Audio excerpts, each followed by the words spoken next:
Lights, camera, action. So ayan guys, ito pinag-ipon-ipon ko na yung mga video ko guys kasi 'di ba hindi naman ako lagi na nakaka-update sa inyo yung mga pinagagawa ko. Ayan.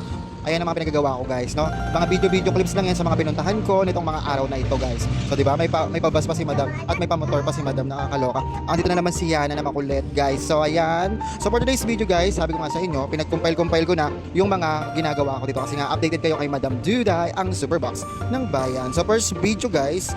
So ayan, nakikita nyo 'di ba? Pinapakita mo na ni Madam yung kanyang mga ginagawa-gawa. So, ayan na nga, malapit na, first video, and lights, camera, action. So, ayun na guys, lumayas kami, nung isang gabi guys, kumain kami ng yung baka, nilagang baka guys. Ay, huwag yan B. Pinakilaman ni Yana yung wait lang guys. Ito nga kay Mang Robert, diyan kami bumibili ng ni Heart. Ayan, kumain kami diyan, nagmotor-motor kami and everything, 'di ba? Napansin niyo diyan.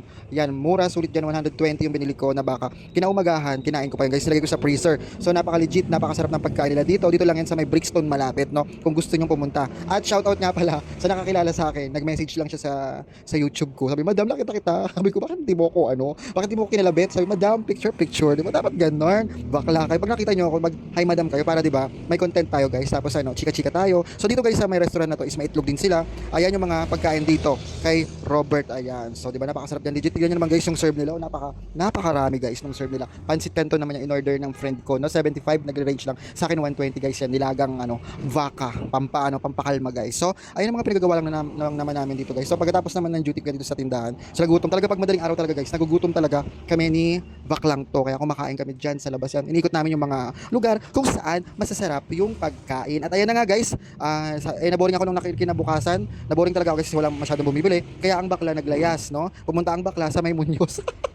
Kasi hinahanap ko dun guys, yung pansit bato, naalala nyo, yung pansit bato guys, na trending, hinahanap ko dun, hindi ko makita kung saan. Libot-libot ako dun, hindi ko mahanap kasi napakaaga ko naman kasi pumunta dyan. Ay napansin nyo, sa Muñoz yan guys, diba? Bandang Muñoz daw, sabi dun sa may vlog, doon daw sa may sa kabila, tinignan ko, wala. So ang ginawa ko, lakad-lakad lang ang bakla dyan, o diba? Pumunta pa ako ng LRT, sakay LRT, yeah, 'di ba? Parang pangliwaliw lang. At kinabukasan naman guys, ayan, etong araw na yan guys. So nagpa-GCash nga ako. 2,000 lang po yung pina-GCash ko diyan kasi meron pa naman yung GCash natin. Kasi bumili ako ng 12 pieces na gin, no? Kasi meron pa namang gin doon, ayoko lang maubusan talaga. So ay napansin niyo dito yan sa may Santo Niño. Ay, saan ba yan guys? Dito yan sa may Sampaloc area guys. Ayan, 'di ba? Yan, dito rin ako bumibili kay Ate. Shout out kay Ate na bumili ako ng kwek-kwek nga diyan, no? Ayan, sa bandang yan guys. So ayan guys, bumili.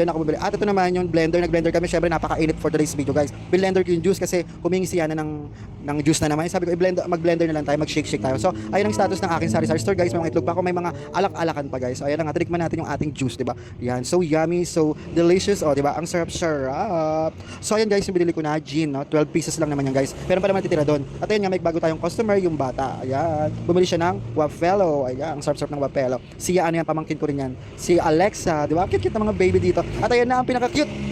Siya na sabi ko, "Hello, madlang people, mabuhay."